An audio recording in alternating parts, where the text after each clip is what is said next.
Good morning. Apologies for the slight delayed start. We had to sort out a couple of procedural matters that had to be done before the start of the meeting, otherwise they wouldn't have been effective. So that's all sorted now, thanks to the efforts of Mr Buckland and Mr Ellison, so thank you for that. First item, yes, it's the extraordinary meeting of Overview Scrutiny. Only a week since our last one, so good to see everybody back again. So the first item on the agenda is apologies, please, Howard. Good morning, Chair. Good morning, Committee. We have apologies from Councillor Skinner and Councillor Rolfe, for whom Councillor Fradgley is substituting today. Welcome, Councillor Fradgley. You normally here as Chair of the Council. So you've got two hats today. All right, thank you. Good stuff. That's good to see you. And again, it's causing confusion again because I'm going to have to say Councillor Jenny Fradgley or Councillor Ian Fradgley rather than just Councillor Fradgley. So I do apologise if I get it wrong. Right then, disclosure of interest. Have we got any disclosures of interest on today's agenda, please? Councillor Alcott. Can I just query, please, that surely every councillor has a disclosable interest in this. Could we get a blanket cover, please, Chair? Yeah, thank you. That's a really good point, Victoria, and one that will come up at the council meeting on Monday when we do this. I know the monitoring officer at the meeting on Monday will be given a blanket dispensation to allow all councillors to speak, because as you say, every councillor has an interest in this. I'm just wondering whether my deputy monitoring officer might approach the table and give all councillors here such a dispensation. See, make sure it was what she's saying, to allow, as you say, a proper debate on the matter. Thank you.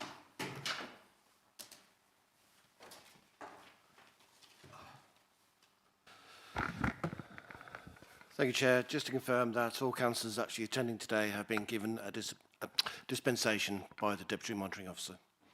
Thank you. Well done, Councillor Alcott. Oh, That's all right. Steady, Mr Buckland. Don't want you fighting on me. Right then, item 3, Chair's brief. Nothing to update on that one. So we'll move on to agenda item 4, which is the main item of today. The Cabinet meeting of the 17th of March. And I will ask Mr Buckland to kick this one off for us, please. Thank you, Chair, and thank you for having me this morning. Mr Perks is at a conference today, so I'm substituting for him. I hope to do a fair enough job. It's good to see we've had an upgrade, Mr Buckland. So, look, in summary, the purpose of the report, which is going to come through the Cabinet on Monday and then Council on Monday afternoon, is to discuss the interim plan. Now, the interim plan is specifically in response to the local government, the request from the Minister of State for proposals for local government review. I will, though, just talk a bit of a background before getting to that particular point. As to explain the why. The why are we having to consider local government reorganisation for our area? Well, it relates to the English Devolution Deal Bill, which was published on the 16th of December. That white paper talked about devolving powers from Whitehall to strategic authorities.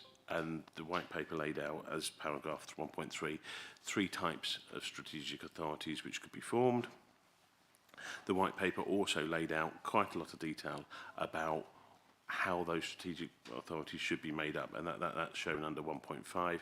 The kind of scale, 1.5 million population, the kind of economy, there has to be links across the piece, that everybody has to be joined up, you have to share boundaries, looking at an issue that we will have to consider holistically is ensuring that every part of England is covered by devolution. So the government is almost like no man left behind, no devolution islands when looking at the plans into the future. Shown at 1.4 are the types, and there is much more detail within the white paper about the type of powers which are scheduled to be devolved into these new strategic authorities. And I guess the final point on that is that the strategic authorities, the expectation is that there will be a mayor that will look after those strategic authorities. Now, there was a publication of the Planning and Infrastructure Delivery Bill on Wednesday this week. That repeated the requirement that the strategic authorities, and before them in my reading, the county councils will have responsibilities to publish spatial development strategy documents. Now, this only just come out on Wednesday, and in dialogue with the leader, talking about a full council briefing from the head of development, John Careford, for council on what the implications of that bill will be to the council. So up to 1.6 in the report, it just talks about devolution. The government are clear, though, that in implementing devolution, they want to do away with the two-tier areas. Now, currently, there's still 21 county councils left in England and 164 district councils. The government want all of those abolished and replaced with unitary authorities to serve these new strategic authorities. The white paper did provide some detail about what they expect these new unitary authorities to look like, and under 1.6.2 specifically mentioned a population figure for those new unitary authorities of half a million or more. They did, though, go on to say, but there may be exceptions to ensure new structures make sense for an area, including devolution, and decisions will be made on a case-by-case. So the expectation has been set there at 500,000, but there will be exceptions within that. The Minister, after the publication of the white paper, also then asked for areas to come forward to be part of either the devolution priority programme area or those areas where elections being deferred would accelerate the move to unitary status and the move to devolution. We know that within Warwickshire an application was made by Warwickshire County Council that wasn't accepted because on the 5th of February we received a letter saying the elections within Warwickshire would be going ahead. We also, that letter, and it's appended as Appendix 1 to the report, so starting on page 13, was a formal invitation under legislation, Local Government and Public Involvement in Health Act, for proposals for local government review for our particular area. Now, the really important date within that letter is that we need to respond as a local authority to the local government review of, excuse me, I shouldn't say local government review, it's local government reorganisation, but I'm conditioned to say, I'll just call it LGR. Is that okay? Okay, we're required to respond to LGR formally by the 28th of November. That will be when we as a council have to make our decision about what we want to do. Ahead of that, though, and what was explained to me as a progress check, a check-in point, effectively, we have to also submit an interim plan, which is just, at this point in time, what our thinking is around options for local government review, reorganisation, LGR, and we don't have to make any decisions. Now, what that interim plan should look like, it is within the letter on Appendix 1, but it's also then drawn out in 1.6.7 in the report, the 8 particular exam questions, if you like, that government want us to respond to at this particular point.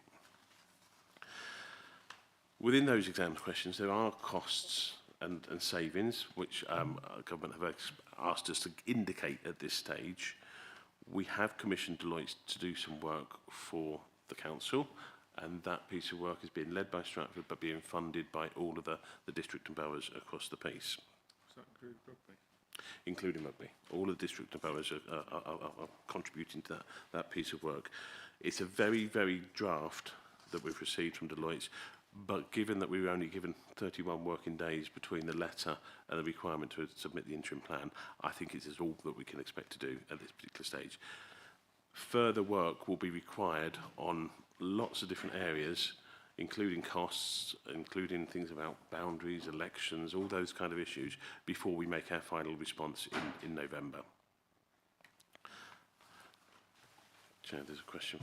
Yeah, so do we get to see the brief that you gave Deloitte? So that's somewhere in this pack here. What was it you asked Deloitte to do? What were the specific parameters? Have you got that to show us?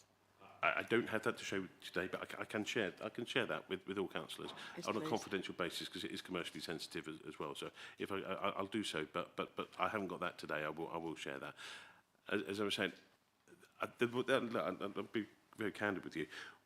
At one point, we expected the submission that we had to make on the 21st of March to be far more detailed than actually we were then given reassurance on the 26th of February, which actually coincided with one of the working group days, where we were told, look, this is just a check-in point. So we've got some initial data from that. I'm happy to share that with the working group when we'll finalise the report, as committed last week, but I will share the brief with the working group as well. In order, therefore, to meet the requirements, we have been working in the working group. We've also been working as district and boroughs across the county area to prepare a draft interim plan, and that is the interim plan that I'm asking Cabinet on Monday to consider, and then obviously Council to endorse, hopefully in the afternoon. Now, just pulling out the major points at this point before we go into the detail of that interim plan. This is about devolution. The whole point of the local government reorganisation now is to support devolution. The crux of the interim plan really identifies, as we see at the moment, what are the potential options for strategic authorities for this particular area. And we have reordered the document slightly because the interim plan from government would have us look at local government structures first and then strategic authorities. The ordering of the interim plan that we're suggesting at the moment actually deals with the strategic authorities first and then the structures support that. But under 1.6.14, the interim plan does talk about these being the 3 potential strategic authority options, and they are explicitly Warwickshire in whole or in 2 parts joining the West Midlands Combined Authority, a single county strategic authority. Now, I've just contradicted myself, haven't I? Because the government had said that they're looking for populations of 1.5 million. However, they've already made an exception to that for Cumbria, where there's a strategic authority for the county of Cumbria with the 2 newly formed unitary authorities in Cumbria, which has got a population of 525,000. And the third option is, if the combined authority isn't available, if we can't do a standalone county, we would need to find other geographical areas to come together to form a strategic authority on the basis of populations around that 1.5 million. And for areas within South Warwickshire, we might consider localities such as Worcestershire, Gloucestershire, Oxfordshire. And in the north of the county, obviously, consideration could be given to places like Staffordshire and Leicestershire. We have no proposals on those particular options at the moment, other than to say that would be the third option if we didn't fit into one of the 2 previous options. What we do, though, have to do is, by the 28th of November, come to a conclusion about what strategic authority we think would be absolutely best for our locality. In relation, therefore, that's one issue, the strategic authorities, and that's covered within the interim plan. The other issue that we have covered is the type of local government that could exist within Warwickshire post-local government reorganisation. And there's 2 options which are being included in this paper, and they're the same 2 options that were included in the paper that were considered by the County Council last week. So there is some uniformity across the piece about a single unitary Warwickshire as being one option, and the second option would be a north and a south Warwickshire unitary, the north being based on the current district and borough boundaries of North Warwickshire, Nuneaton and Rugby, and the south based on Stratford and Warwick District Council. Now, if I may now, Chair, just move to Appendix 2, which starts on page 21 of the agenda. This is the actual document that we're seeking approval of. This document has been signed off by all the leaders of the district and boroughs at a meeting last Friday, and the same version of this is being considered at every council between now and Warwick being the last council to consider this item on Thursday the 20th of March, ahead of then the required submission date on the 21st of March. Can I just ask a question? Of course. Just obviously, it's very unlikely. I assume that the 20th is the earliest they could have done it, WDC, because it's just playing devil's advocate. All 4 of the other districts and boroughs were in agreement, and then WDC decided to say, well, we don't agree with it. We haven't got much time to respond. If I can just respond to that particular point, because you'll notice there's 3 recommendations within the covering report. The second recommendation is that if there are minor changes, then I'm authorised to make those changes in consultation with the leader of the council. And there could be the odd I to dot and T to cross. But as I mentioned in the briefing last night, if there's a substantial change, if an authority, for instance, says no, we don't accept that there's 2 options for local government reorganisation, we accept that there's only 1. At that point, we couldn't have, well, we wouldn't have the authority to make that kind of change to the document, and therefore it would be those authorities who have agreed that version would make that submission, and the authority that made the change would have to make their own submission. So we can all make our own submissions still. We have been encouraged to submit all proposals under a single wrapper, and we are in dialogue with the County Council about doing that. So the idea at the moment is that there's a single covering letter with the 2 responses, one from the County Council and one from the district and boroughs. But you're right, Chair. If one authority, I won't say go rogue, but it might want significant changes, then which are outside of the spirit of what's being considered, then that would mean that it would only have to be those who agree that can make that submission. Councillor Keith, you just want Of to course. come in shortly. Thanks, Chair.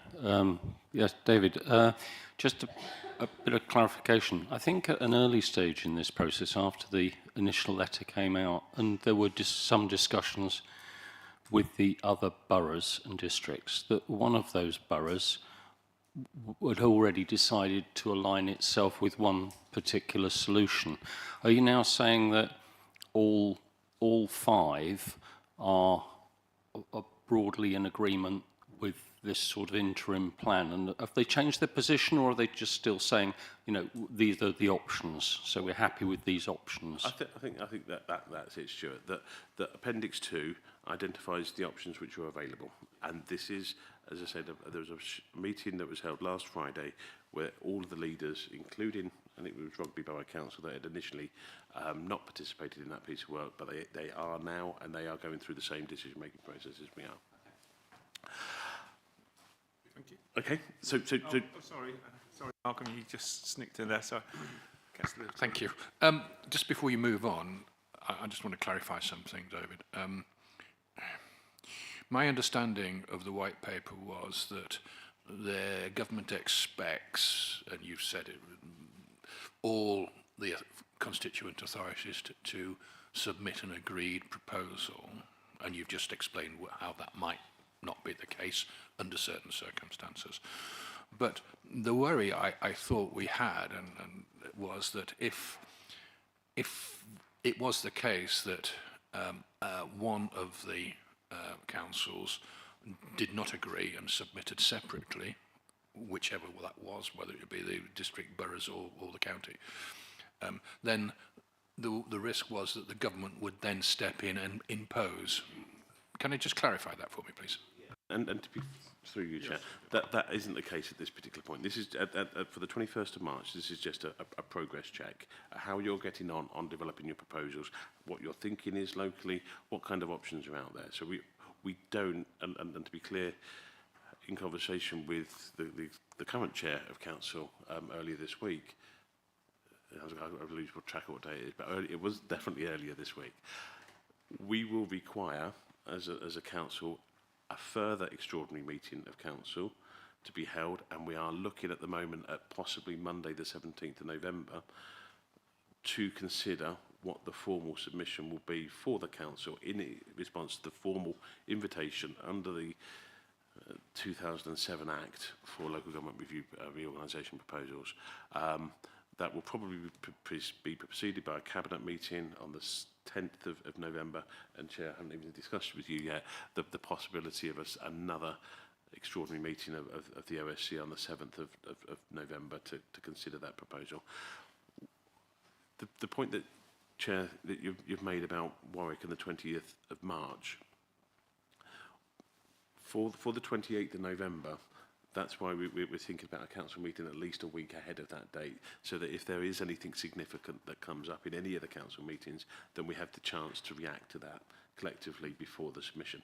But it could very well be in November that the 5 districts and boroughs make separate submissions under local government review. We've all been written to. There is a hope from central government that we can put together a collective response, but that's not a requirement.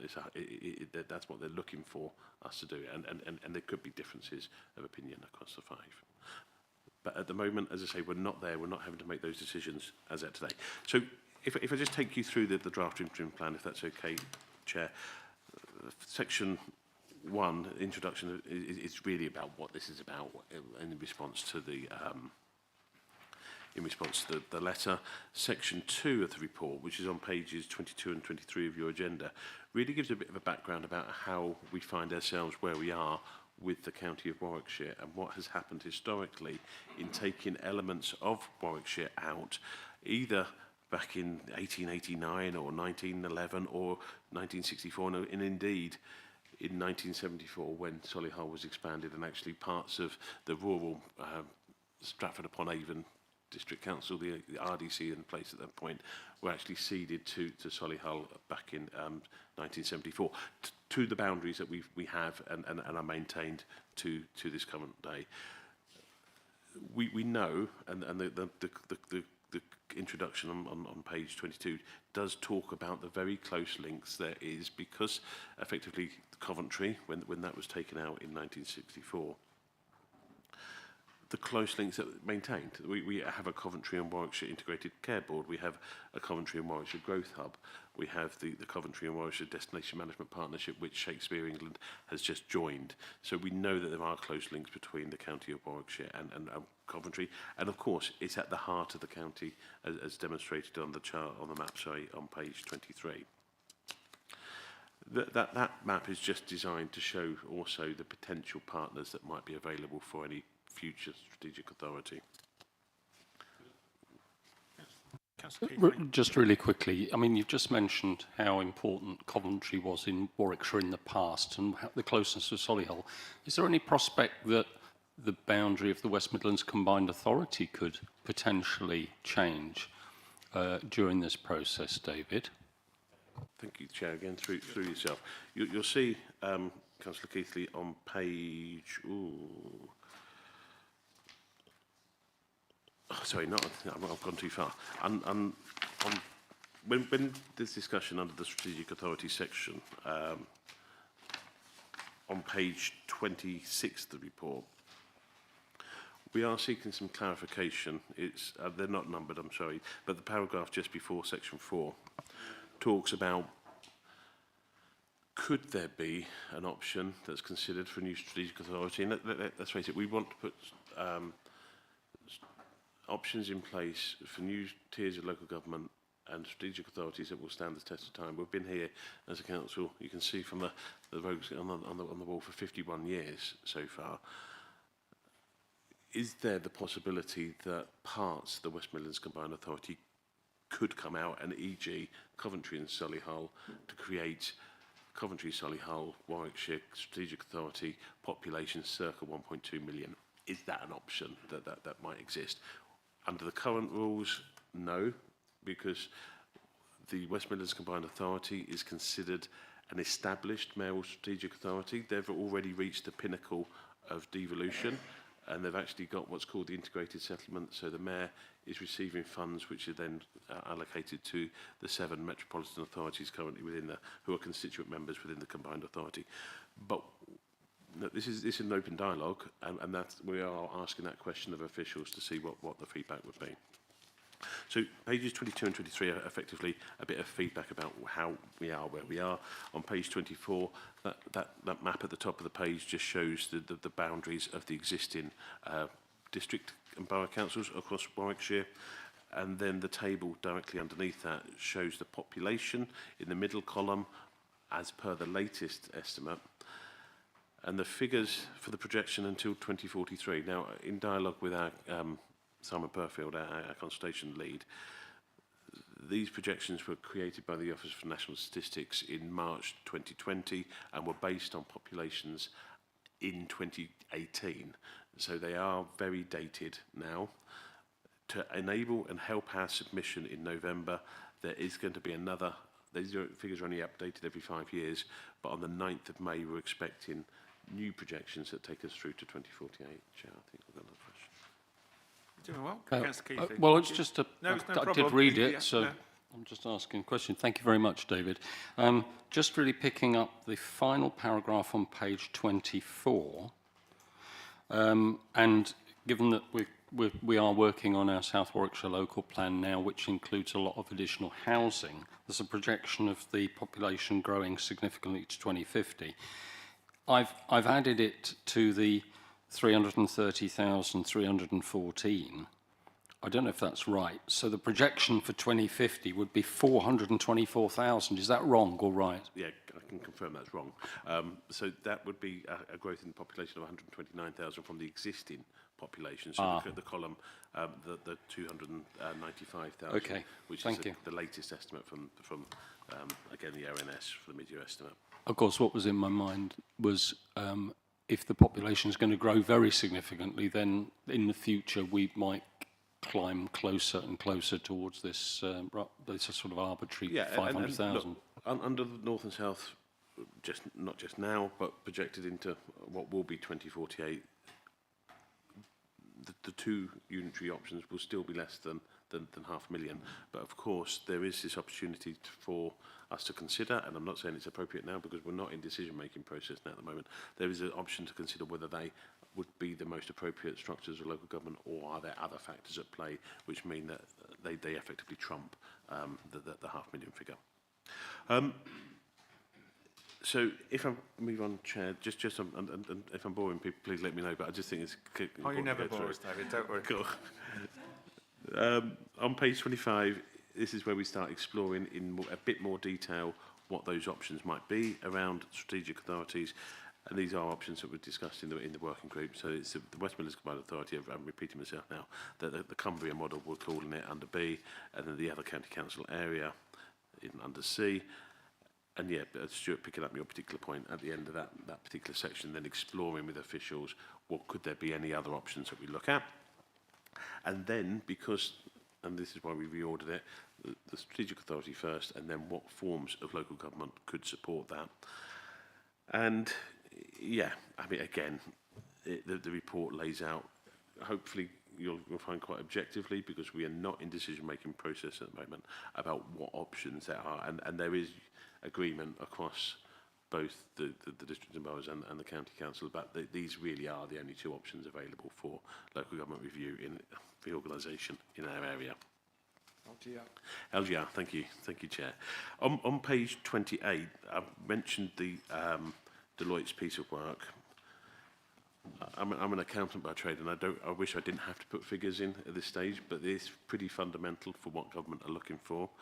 Now, we have had some feedback already that it does need to be checked and double-checked and triple-checked before we actually include anything in our final submission.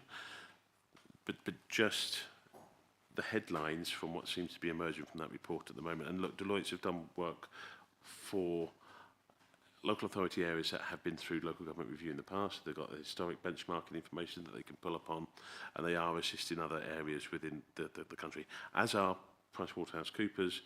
Particularly, PricewaterhouseCoopers are supporting the County Council's network, and I think I circulated to you, I meant to circulate last week, a report that the County Council network has produced, which is updated a report that was in 2020, which actually the white paper was written around the assumption that there could be £700 million worth of savings if, and in 2020 there was 25 county council areas left, £700 million worth of recurring savings could be delivered from those areas.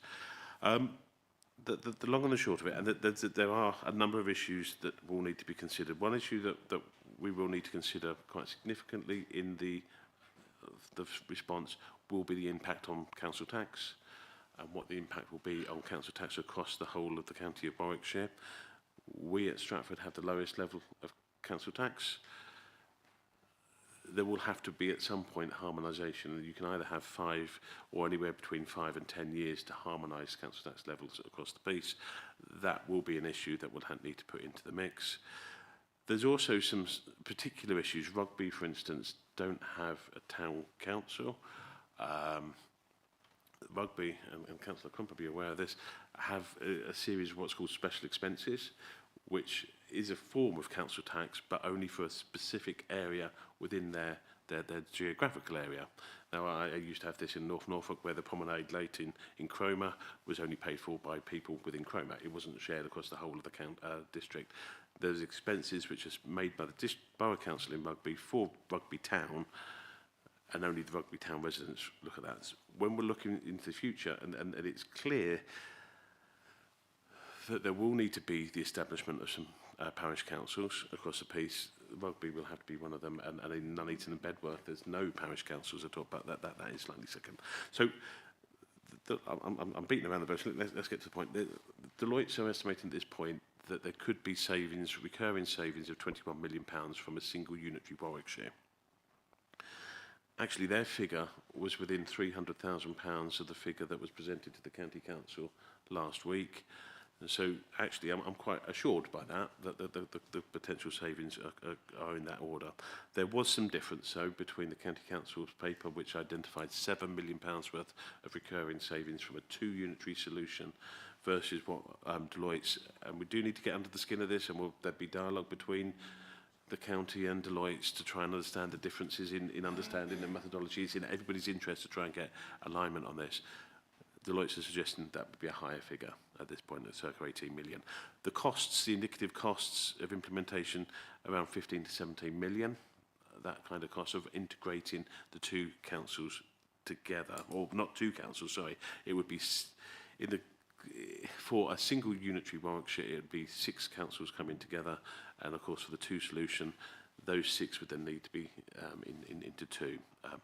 Now, the figure there, 15 to 17 million, does chime with the expectation of what's been seen from Cumbria, where in Cumbria each of the district and boroughs were required to contribute £2 million to reorganisation, and the county council matched that with a further 10 million. Well, they matched it by however much, because there are more districts and boroughs in Cumbria. If in Warwickshire each of the 5 district and boroughs contributed 2 million and the county 10 million, that would be in that kind of ballpark, that kind of 15, 17, 20 million pound cost of bringing things together. And there's lots of issues that would need to be considered. Redundancy, I mean, we started thinking about this, the IT systems that we all use, the different contracts that we use, the physical assets that we maintain as a council, all of that, and there will probably be a work stream that considers each one of those particular issues moving forward, because this is happening. Can I bring Councillor Keith in? Of course. Councillor Keith Lee, then Councillor Littlewood, please. Yeah, thanks, Chair. Yeah, David, you might recall that you very kindly sent me the PwC report and the Deloitte report before. This was at an early stage. The question really is about getting this sort of consistency in terms of the assessment, because the original reports had some significant differences. The differences in criteria, for a start. There was very little commonality in the criteria when I looked at those.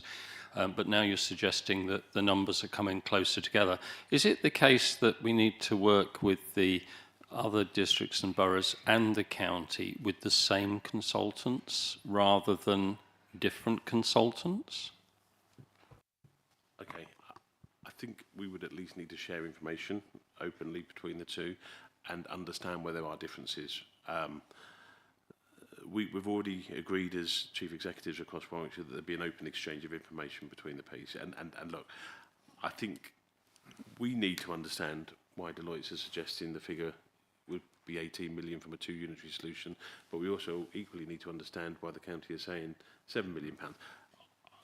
Ultimately, what would be really helpful to support a difficult decision in the long run about what's the best solution, that we have an agreement on what those kind of savings could be across the piece. So this is a very first stab at where we are, but I do see there'd be sharing information.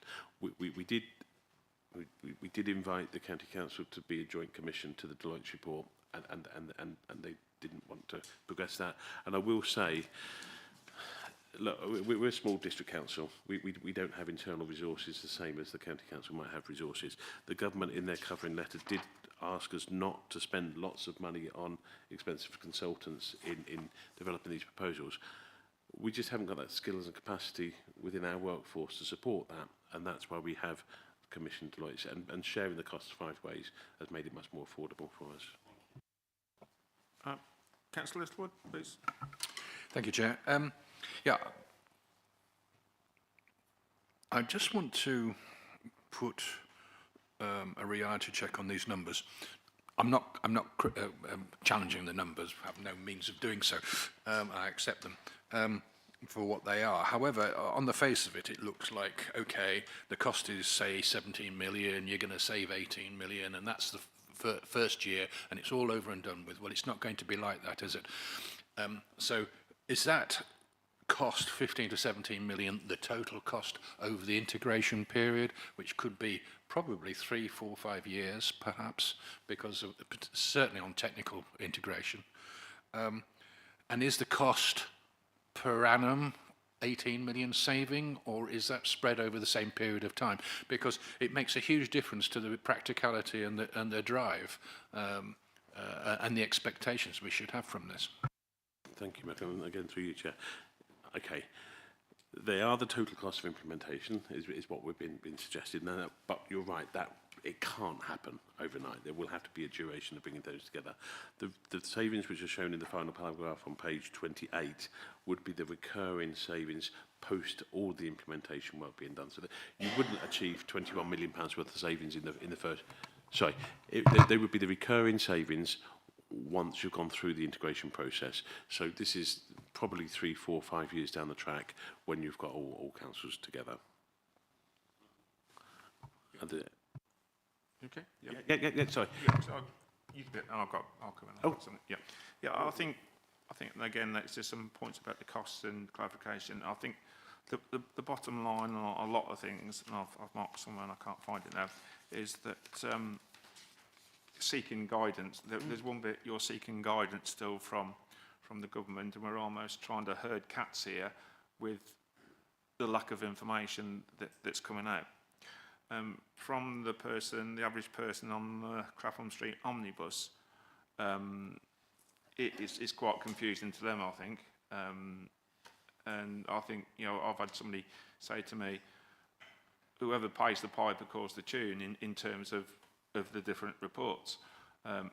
Again, that's their opinion. And what I think from a scrutiny point of view is that we get as much information as possible as we can, as early as possible, and with some form of, well, we are pretty confident this is the information, but there's a but, because we haven't got clear guidance. And I think, my sympathy goes to officers working on this, because the goalposts keep on moving, using a football metaphor, and it's really difficult to get your shots on target when you don't know the information. So I think from my point of view as chair, I think we do keep this on the agenda.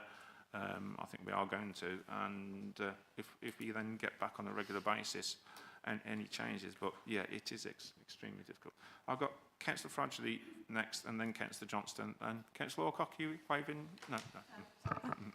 Thank you, Chair. We're talking a lot about finance, which is absolutely right and proper. Is there any criteria about democratic deficit in decision-making going to different places? Is there any view being taken on how decisions will be taken and how residents can actually participate in that? Yeah, please, Mr. Buckland. So I've concentrated on what's required within the interim plan within the report. Within the covering letter, actually are inviting the formal proposals for local government reorganisation. I'm getting it right now. You'll see on page 18 of the report at the bottom that there's 6 criteria that when we make our formal submission in November, we need to produce our report that identifies and addresses each of these criteria. One of those is around community engagement and making sure actually there's enhancements on the current community engagements. Quite frankly, I think we're going to and this is just a personal view, I think we're going to struggle collectively, either if it's a two-unitary solution or a single unitary solution, to take a tier of local government out at district level. You're going to become, the decision-making will become more remote at that level, and therefore, and this is why I'm talking about the town and parish councils, there could be an enhanced role for town and parish councils as we move forward, as has been seen in places like Wiltshire, Somerset and Cornwall that have already been through local government reorganisation. I was about to talk about the number of elected politicians under section, the electoral arrangements, but yeah. That will have a bearing on what I've just actually said. Thank you. Yeah. Councillor Johnston and then Councillor Wally-Huggins, please. This, what we're being asked to agree on Monday, I think is essentially a position statement of where we are now, and we're not being asked to take decisions about where we might want to finish up. But I am wondering whether there's a role for this committee to be engaged in scrutinising the work as it goes forward, rather than take a decision, for us to do nothing until November. Doesn't seem to be an appropriate way forward for us. Yeah, and so I think, I've already said that I think we've got a key role on this. And Mr. Buckland and I spoke before the meeting in terms of the financial cost to the council. And I think, trying not to steal Mr. Buckland's thunder, that Mr. Burrell is likely to agree to come to a special meeting or have a special item on this as we progress in terms of finance, the implications to, which is, I think, we should be scrutinising. So I think we've sort of started the ball rolling on this, and I think you're right. And I know there was one bit that Councillor Wally-Huggins mentioned a few times about having, and the monitoring officer did mention it, Cabinet on Monday, if you'll correct me if I'm talking nonsense, David, about some slight changes to the reports and some slight changes to the Constitution, was it to? Okay. I think there's a couple of issues there, and look, if I can respond, yeah, David, we've got to take council with us on this. I don't think in the 50 years that we've had a council, there's been a bigger decision ultimately for you to make on the 17th of November about what the future structures will be, and I know staff are waiting on that as well. We have established a working group, and that does include the leader of the council, the leader of the opposition, and the leader of the minor opposition group as well. We will come back as much as you want me to come back, or Richard to come back, to keep the whole of council appraised of the development of the final study. So yes, absolutely.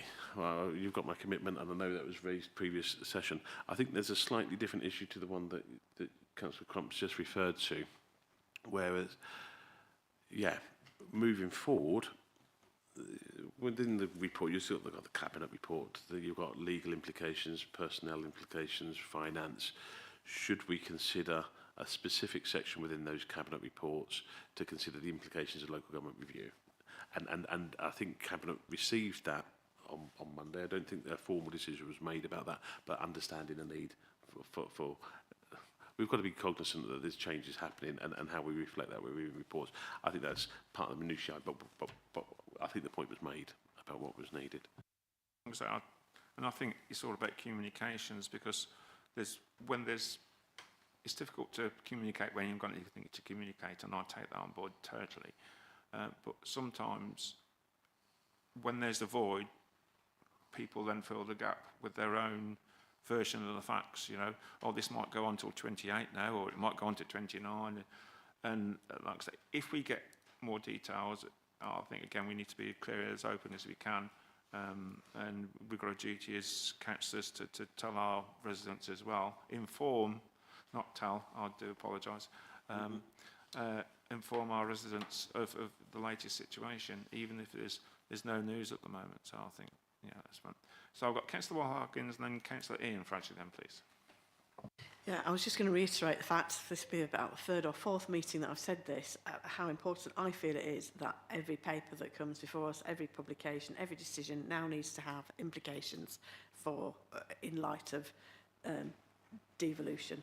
I think not having that on papers or on reports is actually almost, You could say it's neglect of duty, but not neglect, but I'm trying to think of the right word. It is an omission that I feel would be regrettable, because I don't think people can make a proper decision about items unless they know what the implications are under devolution.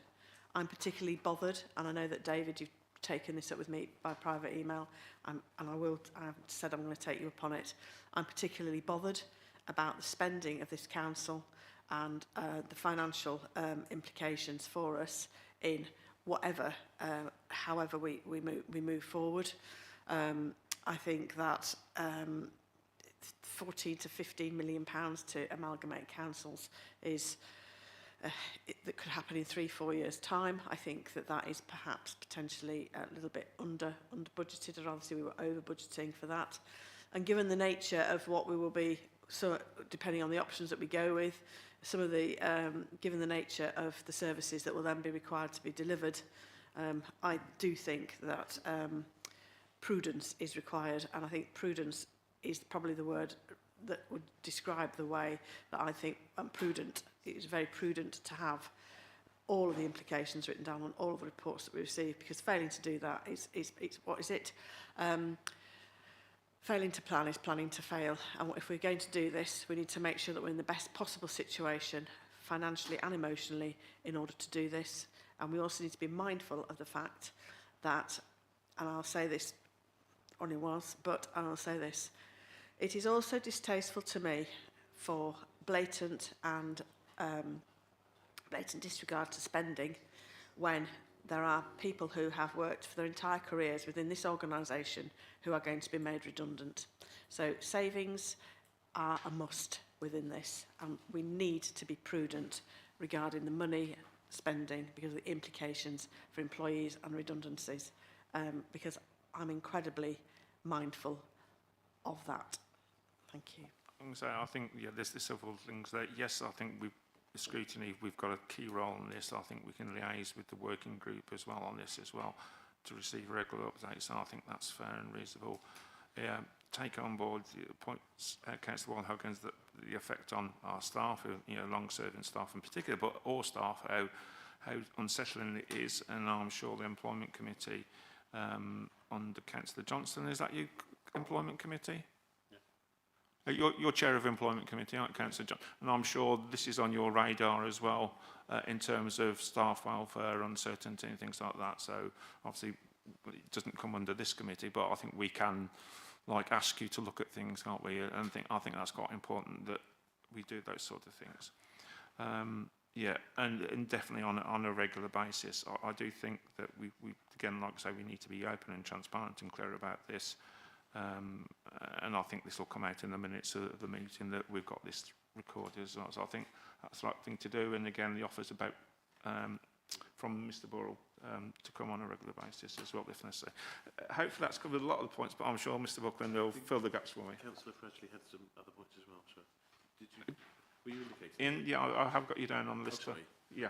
Can you let David come back to that one? Look, I'm a servant of council, so if that's what you wanted, we will do that, absolutely. And I've already spoken to the 151 officer this morning. He's undertaken that. He'll come and talk to the Overview and Scrutiny Committee specifically around the implications for budgets as we move forward. Nothing suggesting that we've done anything inappropriate with our budgets, which were properly considered at Council on the 24th of February, but to give assurance and to give some understanding about what the consequences could be, absolutely. Richard will come back and talk. Whether I can get him back every session will probably be an issue, but I'm happy to come along and talk to the OSC as and when required, definitely. Us accountants like company, David, so we like... Councillor Ian Fradgley, please. I'm on it, am I? Good. It's all very well, all this, but if I tell my next-door neighbour about it, he'll want to know how much extra it's going to cost him. Have you any views on how you're going to deal with the public if it's a lot more than it would be if we didn't go down this road?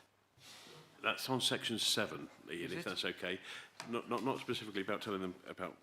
If we could just address the report as we go, and then I'll come on to that particular point. I think we'll let David finish the report now, and then if you can keep your questions. And I'm sorry it's so laboured, but I think it's important that you I think Councillor Well, Keith. if that's okay, Chair. Go on, I just wanted to thank you, David, for explaining that the budget had been through a fair and proper process with the task and finish group looking at it, and it'd come to overview and scrutiny.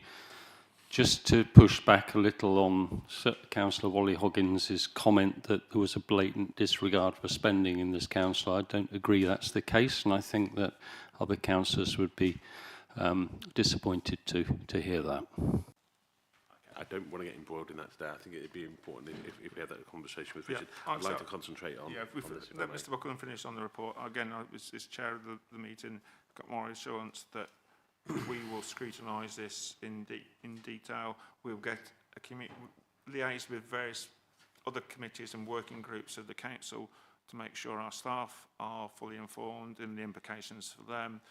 We'll also be looking at the working group as well for feedback from them. We'll get the Section 151 officer to come back on a regular basis with updates. So, and then once we've got all that information, we can then work with the communications team and via Mr. Buckland and provide some, ask them to provide some clear communications to residents or via ourselves, which we've said earlier, that what is happening again, because we want to fill that void where people do make up their own information, not necessarily let facts get in the way of a good argument. So I'll take your point on Councillor Fraser. I think you just like reinforcing what we're all doing, but we can only give out information when we've got something to give out, or the fact that we haven't got any changes at the moment, but watch this space. So, and despite rumours to the contrary, down the chip shop, this isn't true sort of thing. So, okay, go on, Mr. Buckland. So if I just move on, within the requirements of the interim plan, we're required to have a view in relation to future councillor numbers, which is a bit of a difficulty. What we have used is the assumption that has been played out in places like Buckinghamshire and Northamptonshire, and I spoke specifically with Northamptonshire about this, that, and I went through the timetable last night, but whatever happens, if we are looking at 1st of April 2028 as the vesting day for either a single unitary Warwickshire or two unitary Warwickshire, there would likely be elections to a shadow council. It sounds mysterious, but it's a council that operates in the background until the vesting day of that new council in May 2027. What appears to be the norm is that those elections which are conducted in that year use the existing electoral divisions at county council level, and you have multi-members appointed to that, whether it's 2 or whether it's 3. I think Buckinghamshire went 3, Northamptonshire went 2 for the 2 of theirs. This section has been based on the premise that we would have 2 elected members for every electoral division, and therefore the table at the top of the page shows how many councillors there are across the whole of Warwickshire at the moment. Of course, we're at 41, and there's a total of 257. I think that only tells part of the story, because the county council have got 57 single member divisions. We wanted 41 single member wards. We didn't get that in the end. We got two member wards and 37 single member wards. But a number of the others have got arrangements where they have multi-member wards. Places like Nuneaton and Bedworth have elections every 2 years, and places like Rugby have elections by thirds, which historically is something that we used to do as an authority when we had, was it 56 elected members back in the day, Mesa? So we used to have a third of you subject to elections. 53, and then we reduced to 36, and good remembering. But we currently have 257. One thing, the expectation is that there will be a reduced number. What would happen, as we've laid out the report at the moment, is that if it's a single unitary, if we base it on 2 members per division, 114 member council, and then if it's 2 a north and a south, currently there's 27 electoral divisions within Stratford and Warwick, and 30 within the North Warwickshire, Nuneaton and Rugby. So that would then be a split of 60 members for the North and 54 members for the South. That would represent quite a significant reduction, more than halving of the number of elected members across the county. 143 would be the reduction. Of course, at a district level, there's a closer representation. On average, across all of the district and boroughs, one councillor at district level for every 2,200 people, or electors, not people, sorry, this is quite clear, this is electors. And at a county level, it's almost 8,000 is the relationship. And it's not consistent at county level, and there is an issue about voter imbalance at the moment, as there has been development across the county of Warwickshire since the last Boundary Commission review. Some of the wards are now, and again, this is something that we had to face as a council. There's a difference in the number of electors in each of the electoral divisions. That won't be taken into account for the May 2025 election, but it's likely there would need to be a Boundary Commission review beyond that to try and address that voter imbalance across the piece. That said, post the Shadow Council going live, there would then be a further Local Government Boundary Commission review looking at the new councils to get it right into the future. So these would only ever be transitional arrangements until you get those new arrangements in place.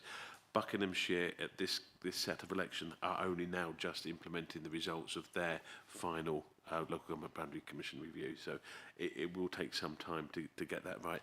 And I will say there's a lot of reviews going on at the moment across a lot of district councils, which are likely to now be abandoned because they would never come into place.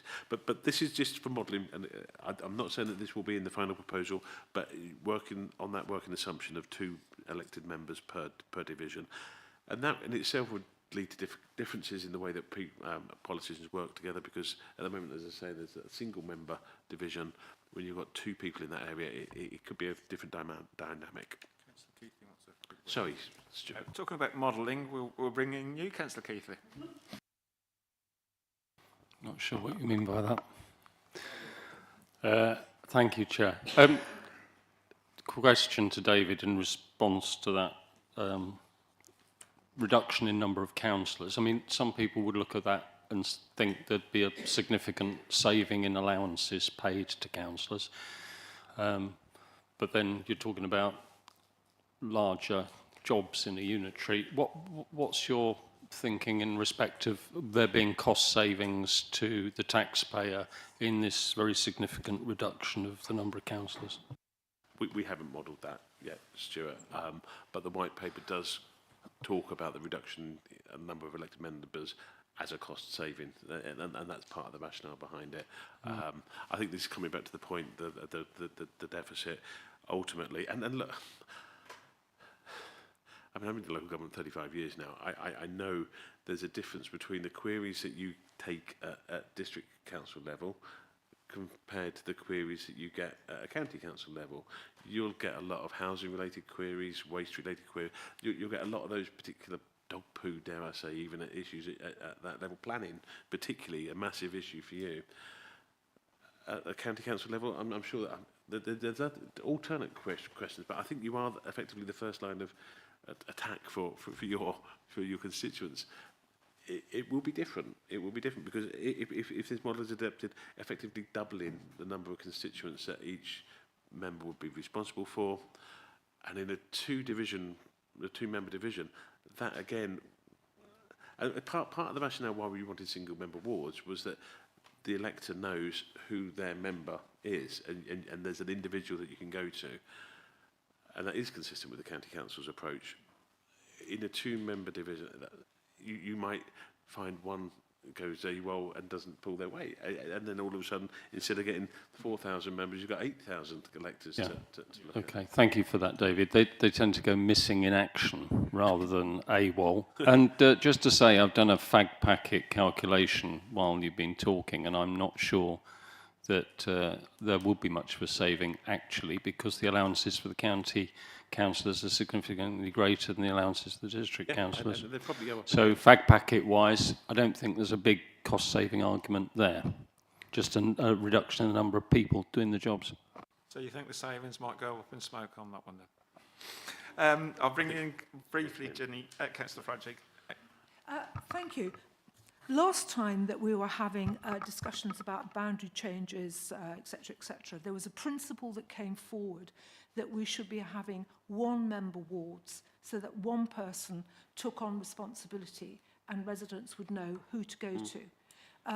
We now seem to be abandoning that principle, or the powers that be, in saying, well, to make it work, you know, take as many councillors as you like to make the numbers work. I'm seeing a lack of principle driving this. And if those principles can change from, what, 4 or 5 years ago when we were going through this, to different principles now, I can see the principles that we're being asked to work to now shifting and changing. It's a very difficult area in which we're working. Yeah, thank you. And just to be clear, these would be seen as interim arrangements until the new authority or authorities then formally, because there would need to be then a full local government boundary commission review of those new, either a single or 2 unitary authority. At the point that you commission that review from the LGBCE, the authority specifies what kind of divisions or wards that they would like at that particular point.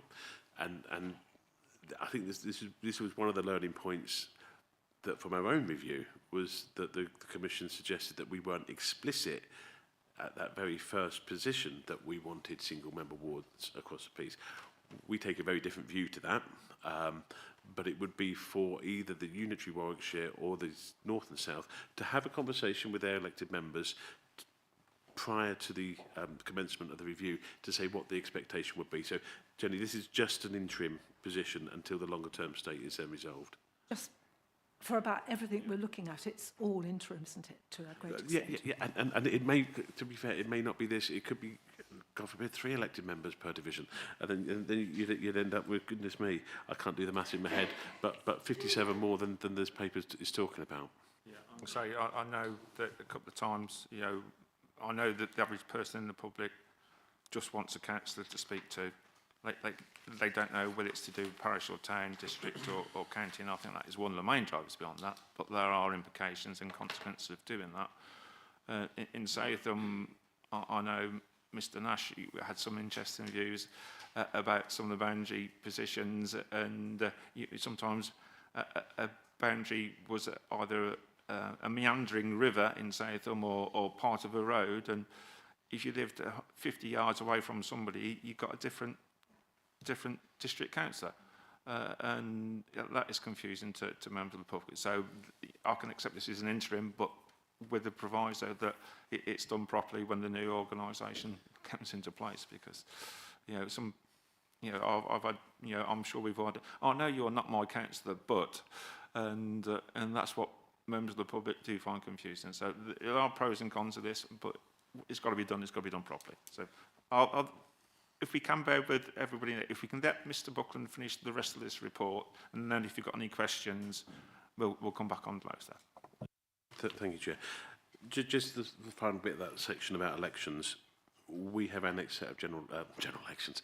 We have a next set of district council elections scheduled for 2027, as do North Warwickshire, as do Warwick. If we were to go live with the new authority on the 1st of April 2028, the expectation would be that those elections would be cancelled. You'd hold over, and you'd probably serve a term of 4 years and 11 months. Rugby and Nuneaton, however, have elections scheduled for May 2026. Given that it would be a year and 11 months, and Angela Rayner has already said that she didn't want to defer any elections for more than a year, the expectation would be that there would be elections held in May 26 in both Rugby and Nuneaton. But that would have to be, it's not my call, ultimately, that would be a call from government. The next section, section 7, talks about how we are going to engage, and there is a specified group that we have to engage with, including the Mayor, the PCC, the Fire Authority, health bodies. That has to be incorporated into our formal response. One of the things that is more special about Stratford compared to our other district boroughs across the piece. I've shown at the top of page 31 the table that identifies how many parishes we have. Now, we have 110, actually I think it's 109 since the Walfords merged. They don't all have parish council meetings. We have about 81 that meet regularly. But it is interesting that places like Nuneaton and Bedworth actually have 0. And I've already mentioned Rugby as a town doesn't have a town council.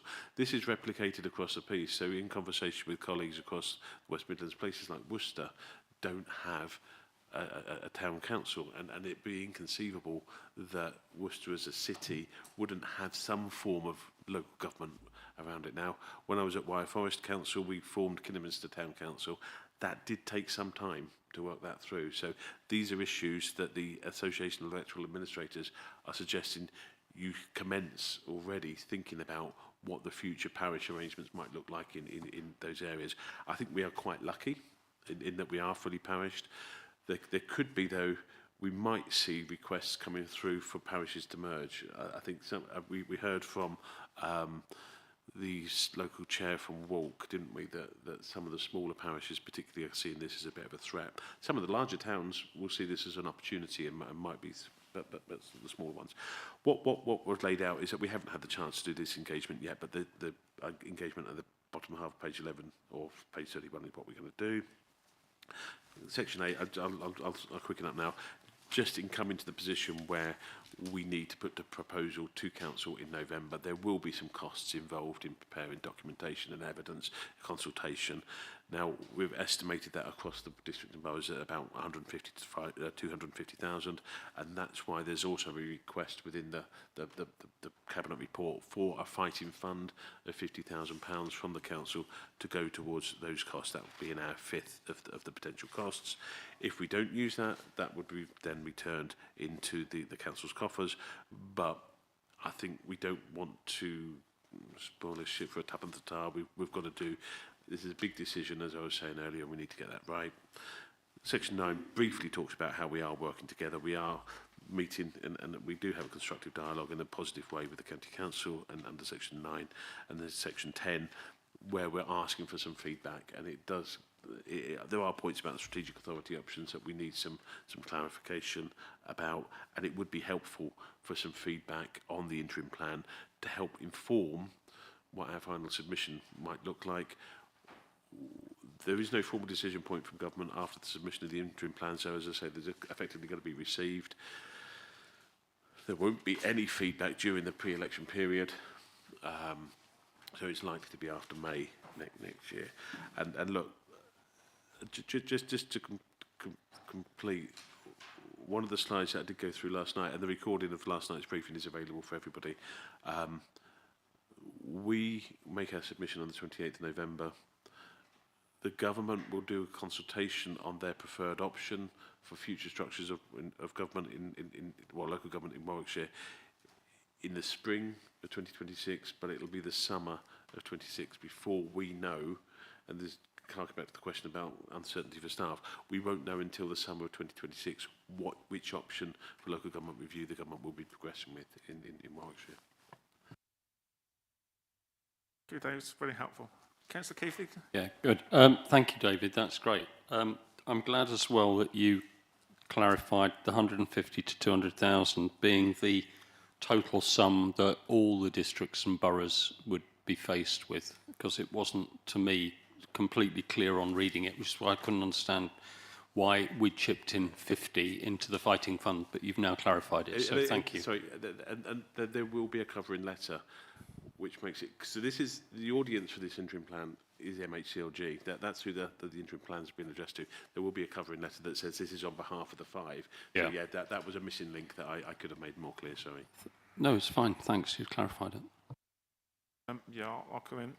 Yeah, the 50k fighting fund, will that be delegated to officers, or will it have to go? Me, yes, it'll be my budget.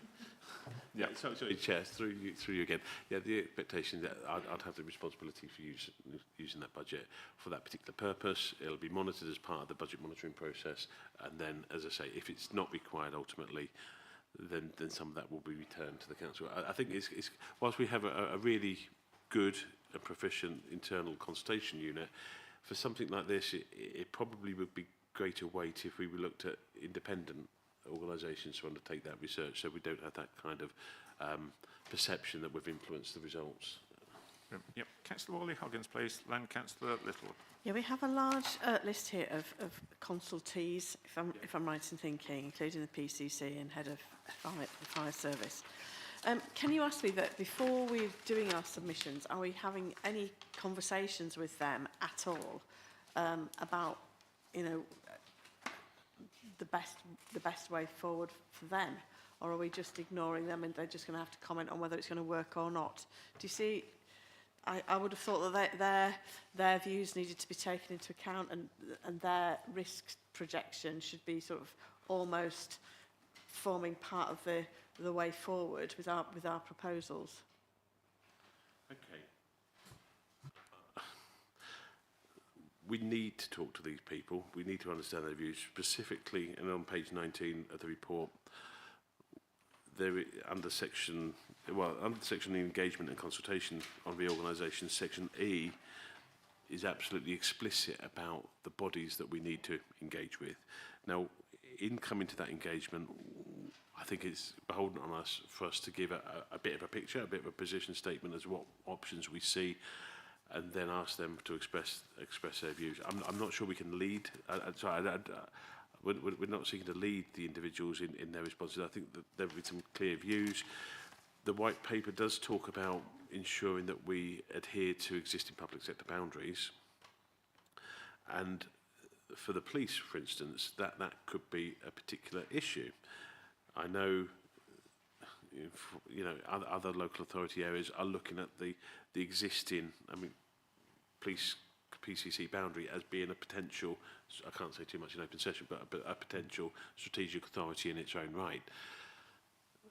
And that makes it then more difficult if you're looking at options, say for, if we had a South Warwickshire and a North Warwickshire, and a South Warwickshire looking towards Oxfordshire and Worcestershire, and a North Warwickshire towards, and this is just for Staffordshire and Leicestershire, the role of the PCC and the future, that's a really important issue that would need to be addressed within the proposal.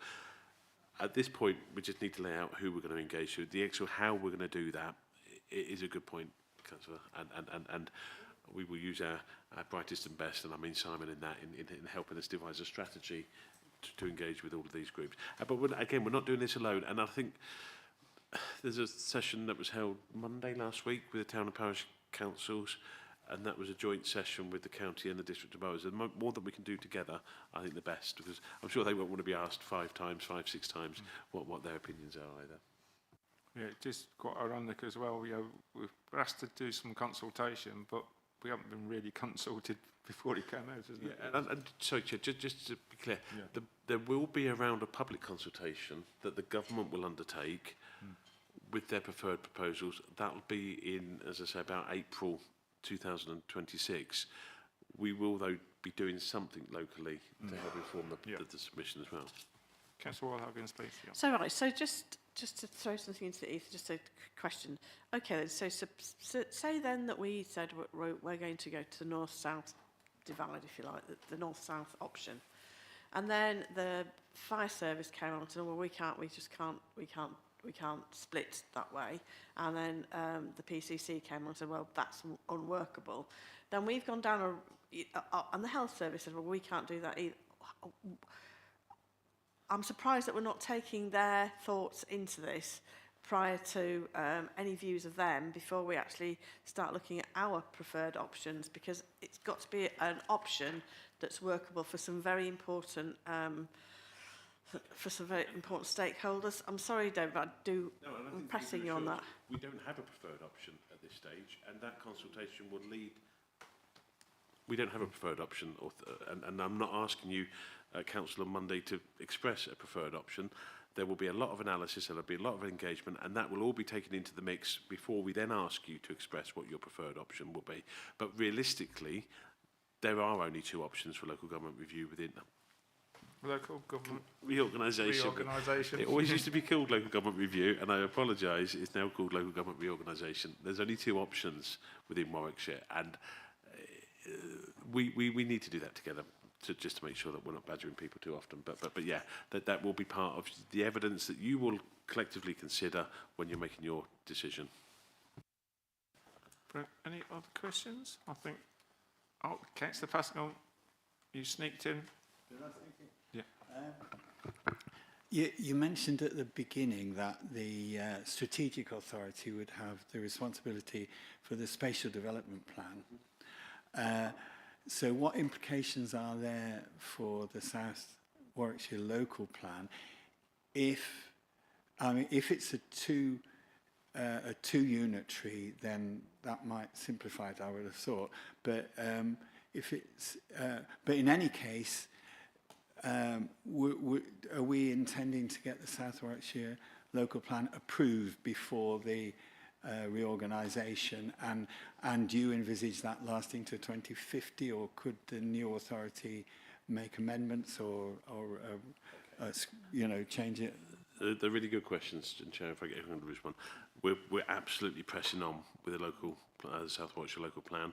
We're hoping to get that across the line well before the 2028 vesting day. Now, those local plans will be used as a building blocks to put together these spatial development strategies.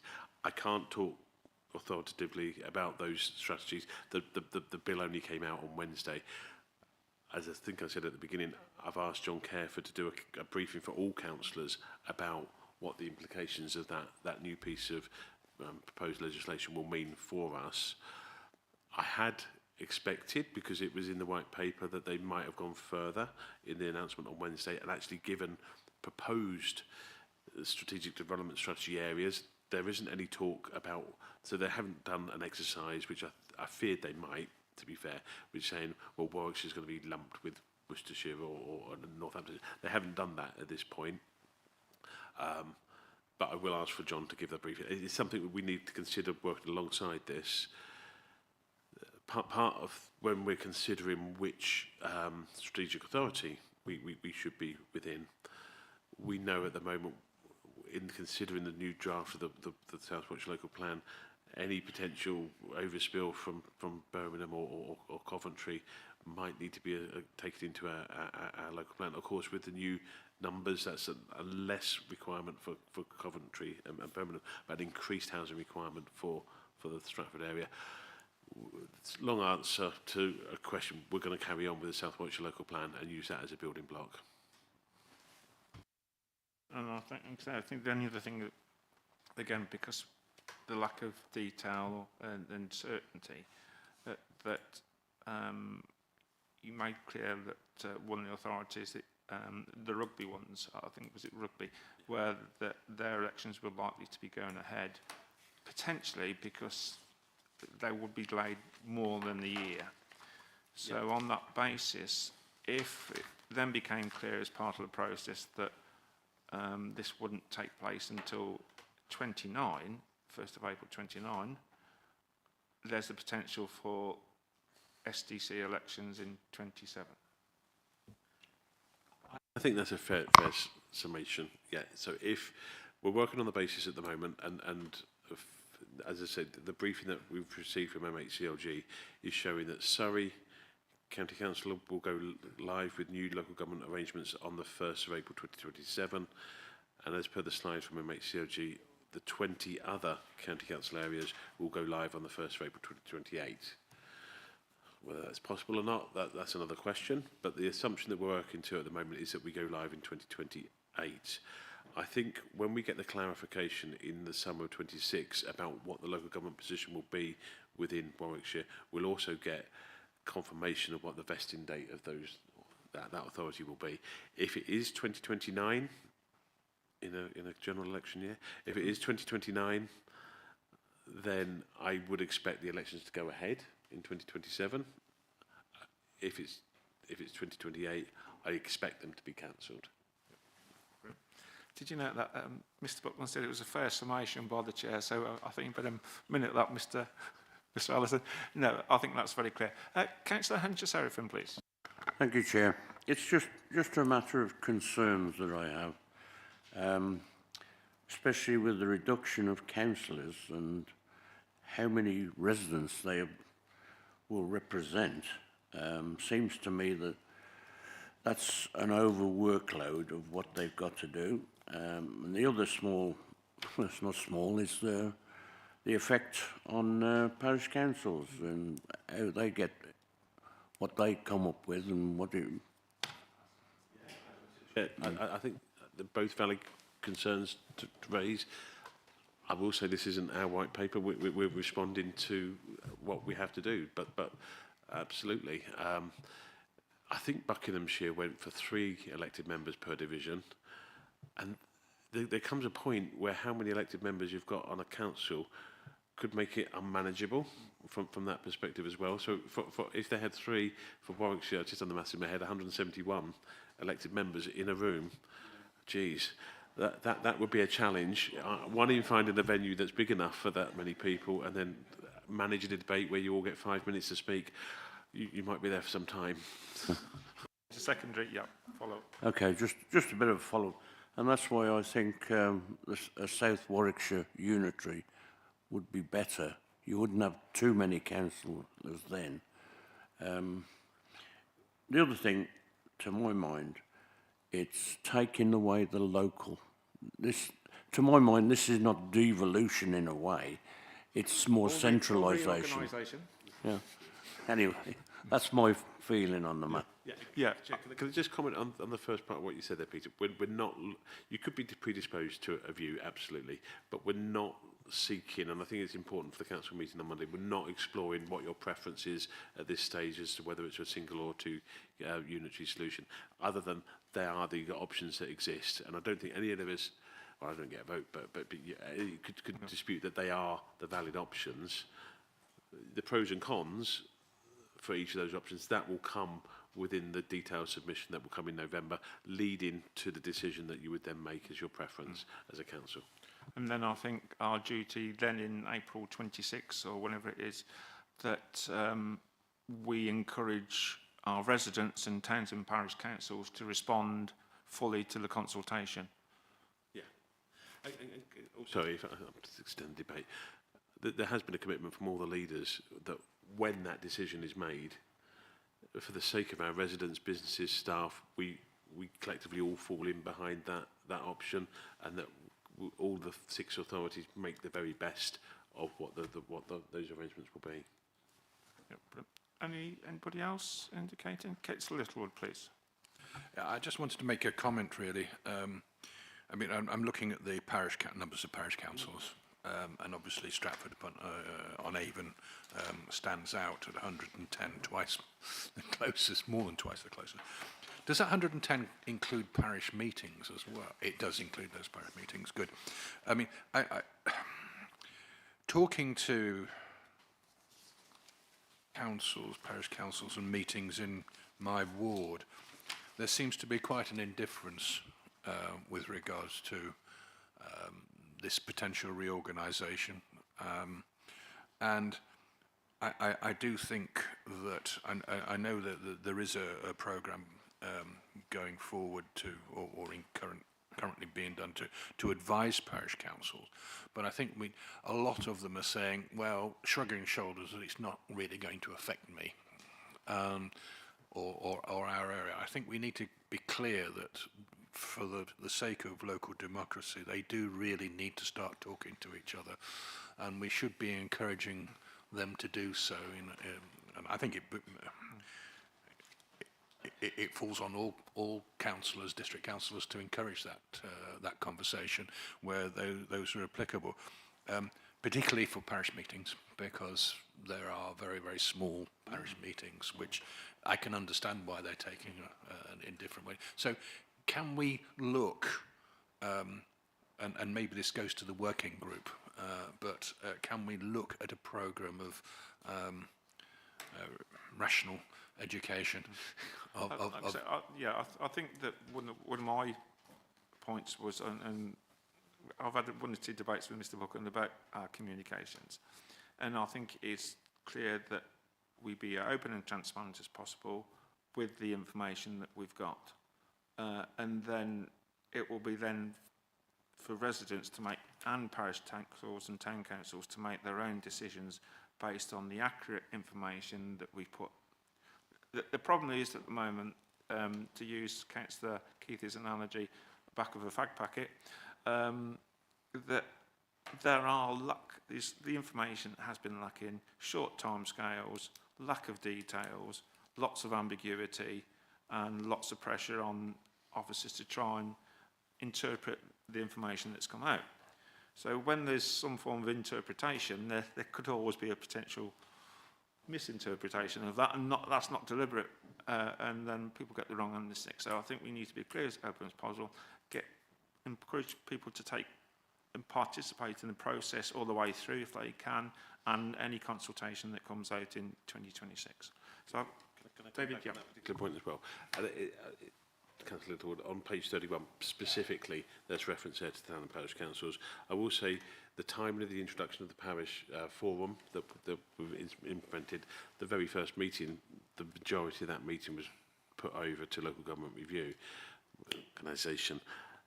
I can also advise OSC that we have appointed to the parish liaison role, and the officer that we've appointed is also a parish clerk who's married to a parish chair as well. So the particular individual has quite a good insight of local government issues and a very experienced officer at the council.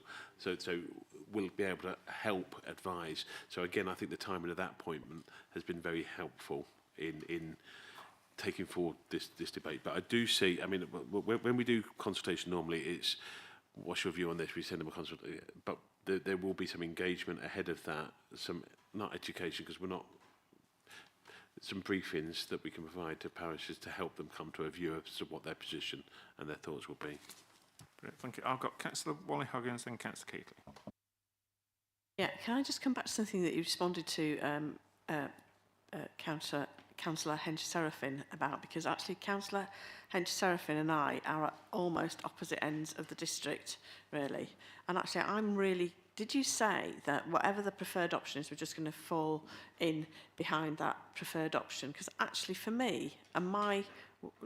Can you just explain what you meant by that? Because I just... Ultimately, government will determine what the local government structure will be for Warwickshire. When government have made that decision, post their consultation, that's what I'm saying, when we know what the decision is, that we need to all fall in behind that decision at that point, just to make the very best of the implementation of local government review. We can't fight it at that point. Government already made their decision. So this will be some point in 2026 when government have finally determined what their position is. Not ahead of the November 2025. That's when we have to, as an authority, determine our preferred position. It will be when government determine what the solution will be locally. And all right then, so another question that I've got then is there a way that any elected members are notifying you of any direct contact that they're perhaps having with government ministers, telephone calls and so forth, that they may be having with elected with ministers regarding, you know, anything to do with this devolution? Do they have a duty to inform you about those conversations? I don't know how to respond to that question, to be fair, Sarah. That there haven't been any direct conversations with ministers locally, as far as I'm aware, about local government review. Councillor Keighley, please. Thank you very much, Chair. David, just to say I was pleased to hear that we've appointed a parish liaison officer. That's a good step forward, because I found myself agreeing with Councillor Littlewood for once in respect of engaging with parish councils. I remember when we had the council meeting, the chair of the Stratford area of parish councils came, and she spoke quite passionately about parish councils being very concerned, or some being very concerned about what this means. Part of the problem at the moment is we don't know what it means. But I attended one of those area meetings, and there was only about a dozen people on the call. So I'm not sure how representative those views were, to be truthful. What I would say as well is that we tried to engage with parish councils and got 50% response on consultation. Not great. But we had a good response to the forum that we held. And I think that's something that we could continue with now that we have the new person in post. But there is this difficulty, isn't there? I'm sure you're going to nod when I say this, that the problem is at the moment we really don't know what the implications are for the parish councils in respect of their responsibilities, what they might need to pick up. So it's a bit of a grey area. But at least we could keep them informed through the parish forum that we ran online quite successfully, quite recently. And if I can come back on that, we have another one scheduled for June, and I've been booked to do another session at the June session on LGR. Yeah, I think you're right. We do need to sense check how representative certain organisations are. With 12 on the call, that's not particularly high. And like I say, use alternative methods as well, such as the forum or any other methods that we think appropriate. So I think that's the right idea to do it.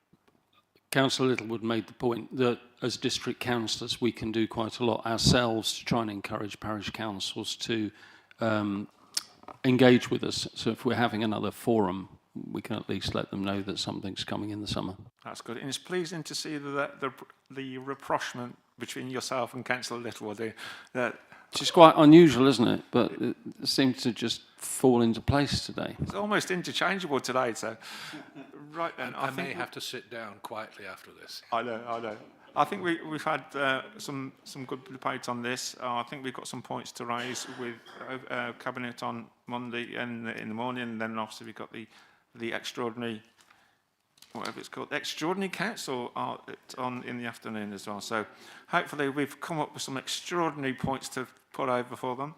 Thank you for your participation. Thank you, Mr. Buckland, for bearing with us and going through and bearing the interruptions from all these annoying councillors around here, me included. So thank you for that. And I'll close the meeting at 11:40. Thank you.